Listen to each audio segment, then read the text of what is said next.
¿Qué tal, hermanos?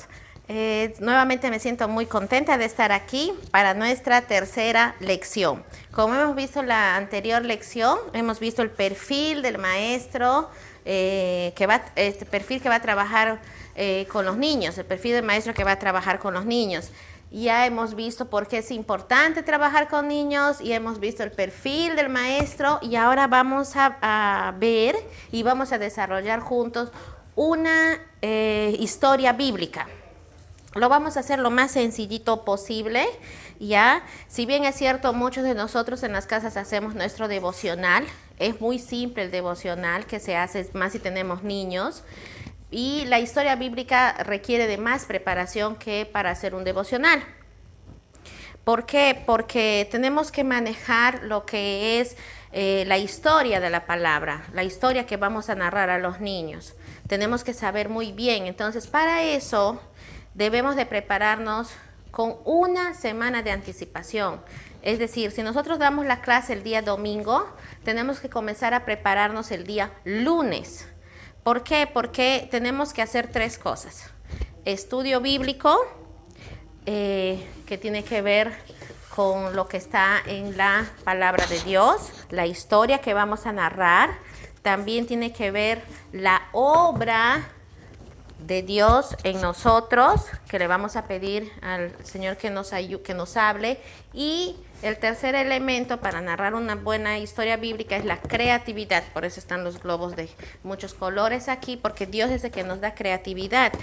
Todo eso, hermanos, requiere de preparación. Entonces, lo más recomendable es en una semana para dar una buena lección para los niños. Ahora, vamos a empezar con lo primero, con el estudio bíblico. Cuando vamos a contar una historia, tenemos que hacernos 4 preguntas. Ya hemos escogido qué historia vamos a narrar. Vamos a poner como ejemplo la historia del hijo pródigo, que está en el libro de Lucas, capítulo 15, versículo del 11 al 24. Vamos a tomar como ejemplo esa historia. ¿Ya? Entonces, la primera pregunta que tenemos que hacer después de orar, lógico, es ¿quién o quiénes participan en la historia? Entonces vamos a pegar acá. ¿Ya?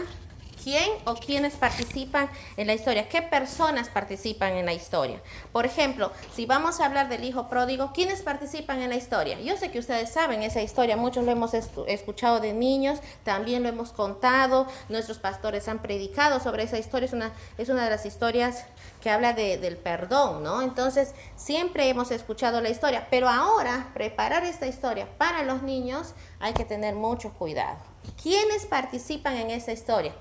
Está el papá, está el hijo mayor, está el hijo menor, están los hacendados, están los 7 siervos del Padre y también el personaje de Jesús, porque Él es quien cuenta la historia. ¿Ya? No nos olvidemos de que Jesús es el que está contando la historia del hijo pródigo. La segunda pregunta que tenemos que hacernos es ¿cuándo sucedió lo que vamos a contar? ¿Cuándo? ¿En qué tiempo sucedió? Si fue en la mañana, si fue en la tarde, si fue en la noche, ¿no? ¿En qué tiempo fue? ¿En qué época fue? Esta historia del hijo pródigo sucedió en el tiempo de Jesús, ¿ya? Eso fue porque Jesús estaba ahí, Él lo contó, ¿no? La tercera pregunta que tenemos que hacernos cuando vamos a desarrollar nuestra historia es ¿dónde se desarrolló? ¿Dónde? Necesitamos saber cómo se llama el lugar. Necesitamos saber dónde sucedió la historia, si fue en una ciudad, si fue en el pueblo, si fue en el campo, si fue en una calle, si fue en una casa, si fue en el monte. Necesitamos saber dónde sucedió esa historia. Vemos que esta historia del hijo pródigo sucedió en la casa del padre rico y también sucedió en una provincia lejana. Esta provincia no se encontraba dentro de Israel. ¿Por qué les digo eso? Porque ellos, los israelitas, hermanos, no criaban chanchos, ¿ya? Entonces ese era un pueblo extranjero donde sucedió esto, fuera de Israel, ¿no? No, ellos no criaban chanchos. Para los israelitas criar chanchos era lo más humillante que podía haber. Ahora, la última pregunta que debemos hacernos cuando vamos a preparar nuestra historia bíblica es, ¿qué sucedió? ¿Qué sucedió? ¿Qué sucedió? ¿Se acuerdan ustedes qué sucedió en la historia? Hay un orden cómo se desarrollaron las cosas, ¿no? Si nos ponemos a pensar, no todo es un desorden, ¿no? ¿Qué sucedió en la parábola del hijo pródigo? Primero, el hijo menor pide su herencia. Segundo, el padre reparte sus bienes. Tercero, el hijo menor se va lejos. Cuarto, ¿qué hace el hijo menor con lo que recibió de herencia? Malgastó todo su dinero. Después, ¿qué pasó? Vino una gran hambre. ¿Qué hizo el hijo? Tuvo que cuidar chanchos, ¿no? Pastorear chanchos. ¿Qué más pasó después? Se arrepintió y regresa donde su papá. Y por último, el padre le perdona y hay una gran fiesta.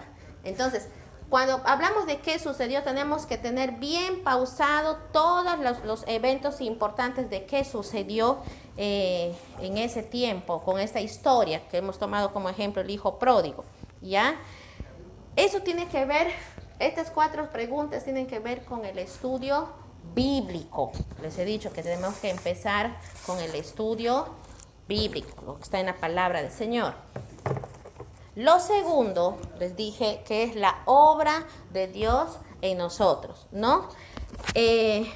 Cómo Dios en una semana, en este tiempo de preparación, Él nos va a hablar primero a nosotros.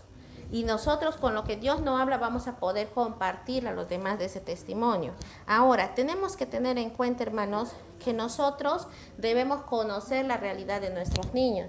Es muy diferente, nosotros trabajamos en la zona baja de Belén, es muy diferente la realidad del niño de Belén a la realidad del niño de la ciudad, que está arriba, vamos a decir, como nosotros decimos, ¿no? Entonces es muy diferente. ¿Cómo son los niños que vienen a nuestra iglesia? ¿Qué realidad tienen? Ustedes conocen cómo es la realidad de Belén, ¿no? Entonces, sabemos, los papás trabajan mucho ahí, todos dicen cosas tristes de Belén, pero yo siento que Dios nos ha puesto ahí, es un lugar bonito, hay que trabajar mucho, y los niños, hay muchos niños, ¿no? Entonces, hay que conocer esa realidad. ¿En qué contexto viven nuestros niños? ¿Cómo es el trato de ellos con sus padres? ¿Cómo les tratan los padres a ellos? ¿Quiénes viven en su casa? ¿Cuáles son sus necesidades? Entonces, de acuerdo a eso y lo que Dios nos habla a nosotros, podemos fijar una meta de acuerdo a lo que conocemos, ¿no? Por ejemplo, en la historia del hijo pródigo, nuestra meta, ¿cuál sería? Que los niños se arrepientan de lo malo que hacen y entiendan que Dios nos perdona cuando nos arrepentimos. Eso sería una meta, ¿no? Otra meta sería que los niños entiendan que cuando pecamos vamos a sufrir, ¿no? Tal vez al inicio, cuando pecamos, va a estar todo bien, pero después vamos a sufrir las consecuencias. Y también otra meta sería que los niños que aún no conocen al Señor se arrepientan y puedan aceptar a Cristo como su Salvador, se entreguen a Él. En una sola historia, hermanos, podemos buscar varias metas, podemos encontrar varias metas, pero una de ellas tenemos que fijarnos, no podemos mezclar con tantas cosas a los niños. Una meta nomás debemos escoger para trabajar en esa historia bíblica. Y hay que tener en cuenta la necesidad de nuestros niños, ¿sí?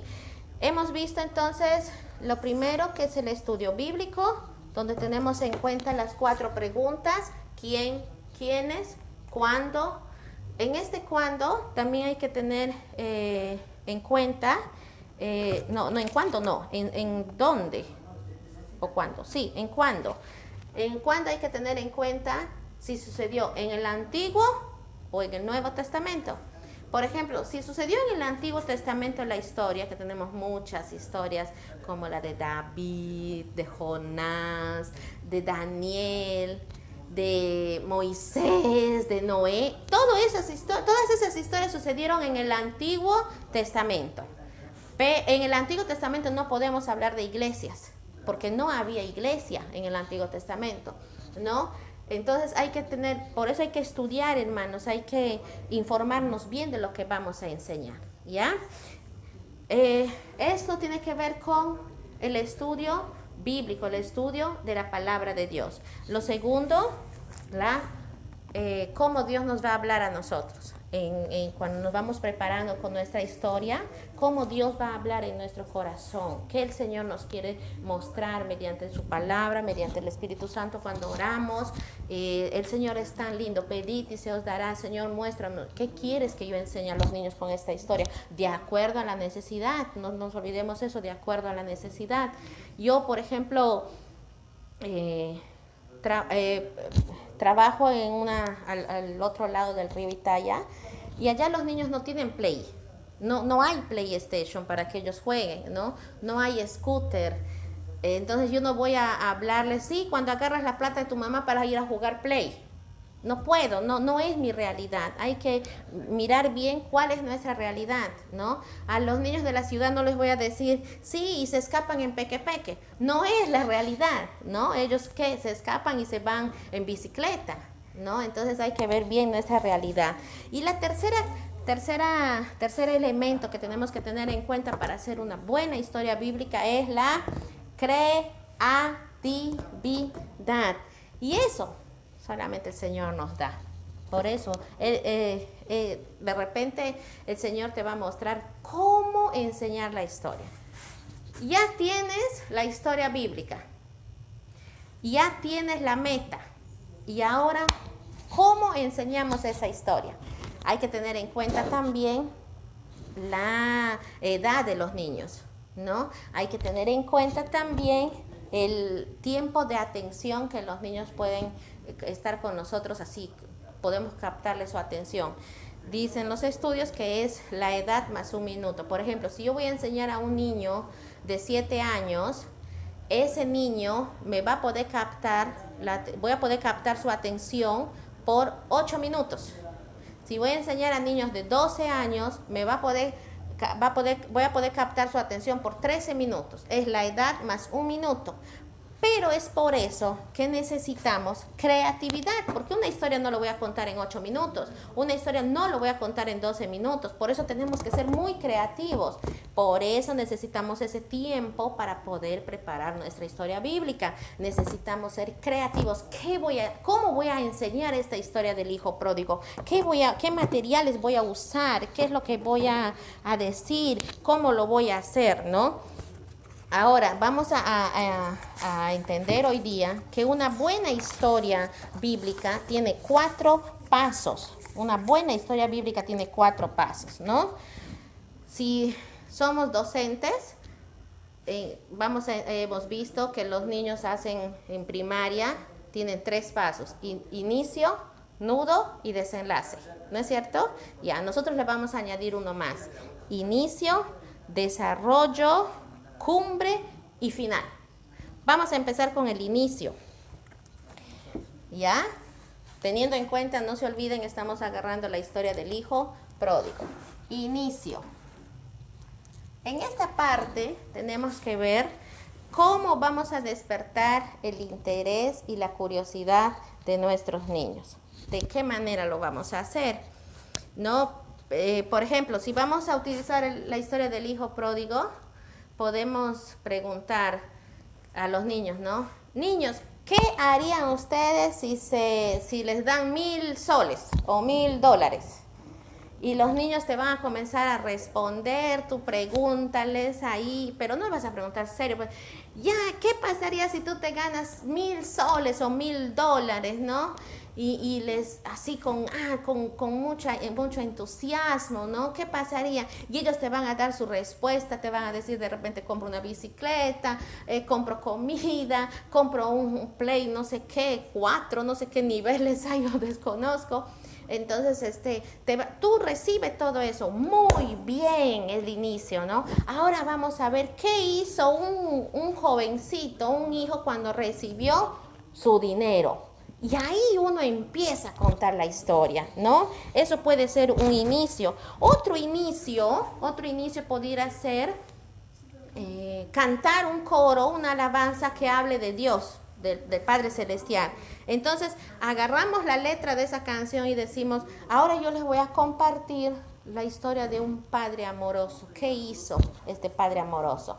Y ahí comenzamos a contar la historia, ¿no? del hijo pródigo. Hermanos, no vayamos a cometer el error de decir, bien, hoy día les voy a enseñar una historia de la Biblia donde un hijo pródigo regresa a su casa. Ya le hemos malogrado a todo, ya le hemos dicho el final a los niños y los niños ni siquiera nos van a atender porque ya le hemos dicho todo, ¿no? En el inicio debemos despertar el interés del niño, ¿no? Ahora, el segundo paso es el desarrollo. ¿Se acuerdan en qué sucedió? Todo lo que hemos visto en qué sucedió. Bueno, ahí entra el desarrollo, ¿no? Ahora, durante el desarrollo podemos ir entrando en el contexto de nuestros niños, ¿no? Por ejemplo, cuando decimos de que el hijo malgastó su dinero, podemos preguntar a los niños, ¿y les parece bien lo que él hizo? ¿Les parece bien que él gastó su dinero así, votó invitando a sus amigos? No, debemos de preguntarles, ¿tú qué harías? ¿Tú qué harías? ¿Has hecho alguna vez algo malo? Debemos de preguntarles a nuestros niños, ¿ya? Otro tiempo del desarrollo puede ser cuando el hijo pródigo llega donde los chanchos, les preguntamos a los niños, ¿y ustedes creen que él se arrepintió? Y ellos te van a responder sí o no. Y esa respuesta tú agarras y sigues y continúas con la historia, ¿no? Después de contar esa parte donde el hijo pide perdón, tienes que enfocarles y decirles, eso pasa cuando nos arrepentimos, cuando pedimos perdón, ¿no? Sentimos paz en nuestro corazón y queremos hacer las cosas mejor. Y al final, ¿no? Cuando el hijo llega y el papá hace una fiesta, todo tiene un desarrollo y hay que pedirle a Dios que nos ayude para que nos dé la creatividad necesaria, cómo contar la historia, el desarrollo de la historia y que los niños estén atentos, ¿ya?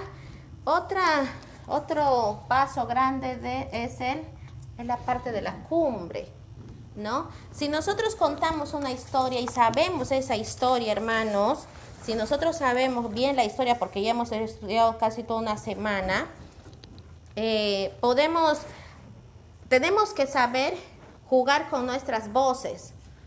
Si tú vas a contar la parte de la cumbre, tienes que ponerle suspenso, ¿no? Tú tienes que preguntarle al niño, por ejemplo, chicos, y el hijo se arrepintió y dijo, ahora me voy a ir donde mi papá, y lloraba pidiendo perdón al Señor. No vas a decir, y lloraba pidiendo perdón al Señor. No puedes decir así porque el niño no te va a entender. Pero si tú dices, y lloraba, se sentía tan mal, y pedía perdón y decía y reconocía que él había hecho mal, y dijo, no, yo me voy a ir donde mi papá, y comenzó, no le importó nada, salió corriendo a encontrarse con su papá. ¿Y ustedes creen que el papá le perdonó? No. Y le causas esta emoción al niño de saber qué pasó, ¿no? Eso viene a ser la cumbre. ¿Qué creen ustedes? ¿Le perdonó? No le perdonó el papá, ¿no? Entonces, cuando ellos te dicen eso, tú tienes que ver el rostro de ellos, ¿no? Y caminar y conversar, mirarles a los ojos. Si ves que un niño está distrayéndose, acércate a su lado, dale un topecito para que te vuelva a mirar. Dios nos da creatividad, hermanos, para trabajar con los niños, ¿ya? Y la última parte es el final. El final. En el final es cuando la crisis ya se soluciona, cuando ya todo está bonito. Ellos ya no van a querer escuchar más nada si tú dices, y hubo una fiesta. No, tienes que también tener creatividad para contar el final de la historia, ¿no? Por eso es que el final también debe ser cortito, ya no podemos ponerle nada nuevo. La historia bíblica no es como una sopa que le podemos aumentar poniéndole agua. No, hay que tener cuidados, hermanos. No, en la historia del hijo pródigo podemos decir, todos eran felices porque el hijo había regresado a su casa, ¿no? Y seguro él se sentía muy feliz porque él había regresado a su casa. Así también Dios se alegra mucho cuando nosotros nos arrepentimos y pedimos perdón por nuestros pecados. Hermanos, ¿han entendido? Espero que sí. Estudio bíblico, ¿no? Más lo que Dios habla a nuestro corazón durante esa semana y el desarrollo de la historia. ¿Ya? Todo esto tenemos que hacerlo, hermanos, en una semana. No nos olvidemos que la historia bíblica tiene un inicio, un desarrollo, cumbre y final. Ahora, hay algunas palabras en esta historia del hijo pródigo donde unas expresiones que los niños no nos van a comprender. Por ejemplo, la palabra bienes, con B de boca, B grande, ¿no? Los niños no nos van a entender cuando les decimos y les repartió sus bienes. No, vamos a cambiar esa palabra, por ejemplo, con dineros, vacas, ovejas, muebles, ¿no? Esos son los bienes. Otra palabra era vivir perdidamente. ¿Qué significa vivir perdidamente? El niño se habrá perdido, no conocía su calle, algo, ¿no? No es eso. Hay que cambiarle esa expresión vivir perdidamente por hacer cosas malas, emborracharse, hablaba groserías, desobedecía, estaba rebelde, ¿no? La palabra malgastar. Nosotros sabemos lo que significa malgastar, pero el niño no va a entender lo que significa malgastar. Y malgastar significa gastar el dinero en cosas que no son necesarias, ¿no? Comprarse mucha ropa, comprarse zapatillas caras, comprarse caramelos, desperdiciar, botar la plata así, por así en jurichis, ¿no? Malgastaba su dinero. Entonces hay que enseñarles a los niños eso, esas expresiones hay que cambiarlas, ¿no? ¿Qué significa jornalero? El niño no va a entender lo que es un jornalero. Nosotros sí podemos inclusive buscar en el diccionario, tenemos que buscar las palabras que no entendemos, buscar sinónimos para nuestros niños, ¿no? Jornalero era un siervo, un empleado. Ese jornalero solamente encontraba trabajo para un día, ¿no? Era por día el jornalero. Entonces, hay que tener, hermanos, mucho cuidado en utilizar nuestras expresiones en la historia bíblica. Dios nos va a ayudar, ¿ya? Tenemos la historia bíblica en la palabra, ahí está, pero necesitamos darle creatividad y necesitamos también ser guiados por Dios para buscar una meta que enseñar a nuestros niños. Hermanos queridos, para mí fue un placer poder estar en este tiempo, compartir con la escuela Nisi. Espero de haber sido, de poder ayudarles en este ministerio de niños. Que Dios les bendiga y espero que nos podamos conocer alguna vez cuando todo esto termine. Que Dios les bendiga, un fuerte abrazo.